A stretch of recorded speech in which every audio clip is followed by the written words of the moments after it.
புதுச்சேரியை சேர்ந்த தம்பதியர் காடை வளர்ப்பு தொழில் மூலம் அதிக லாபம் சம்பாதித்து வருகின்றனர்.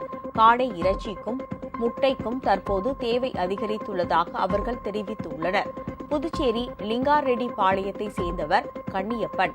இவர் கடந்த பல ஆண்டுகளாக புகைப்படம் எடுக்கும் ஸ்டுடியோ நடத்தி வந்தார். ஆனால் அதில் எதிர்பார்த்த அளவுக்கு வருமானம் கிடைக்கவில்லை. இதனால் தனது வீட்டில் காலியாக இருந்த இடத்தில் காடை வளர்க்க முடிவு செய்தார். ஆரம்பத்தில் 50 காடைகளுடன் துவங்கிய பண்ணை இன்றைக்கு 2000 காடைகள் என்ற அளவுக்கு விரிவடைந்துள்ளது. காடை வளர்ப்பின் மூலம் தங்களுக்கு வருமானம் அதிகரித்து உள்ளதாகவும் மற்றவர்களும் இந்த காடை வளர்ப்பின் மூலம் மற்றவர்களும் பயன்பெறலாம் என கண்ணியப்பன் கல்பனா தம்பதியினர் தெரிவித்துள்ளனர். இது வச்சதுல இருந்து தான் சார் பசங்க ஸ்கூல் ஃபீஸோ வீட்டுக்கு இதோ அதெல்லாம் போகுது எங்களுக்கு. ஆனா ஃபர்ஸ்ட் நாங்க அந்த ஸ்டூடியோ லைன்ல பார்த்து வருமானம் பத்தாததான் சார் நாங்க இந்த லைனுக்கு வந்தோம். ஆனா இப்ப நாங்க குடும்பம் ஓரளவுக்கு நல்லாவே ஓடுது.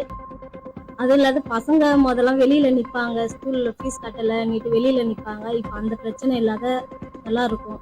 ஆனால் வீட்டுக்குள்ள எதனா பிரச்சனைன்னா கூட காடை கிட்ட வந்துட்டாலே ஒரு அளவுக்கு மைண்ட் ஃப்ரீ ஆயிடும். இப்போ இந்த காடை வச்சதுலேருந்து அதிகமாக எங்களுக்குள்ள பிரச்சனை வரதில்லை. முதல்ல ஸ்டூடியோ லைன்ல இருக்க மட்டும் காசு பத்தாத ரொம்ப கஷ்டம் இருந்தது எங்களுக்கு. முட்டை வேணும் இல்லை குஞ்சுலாம் வேணும்னா என்னை தொடர்பு கொண்டேன்னா நான் உங்களுக்கு உதவி தயாராகிறேன்.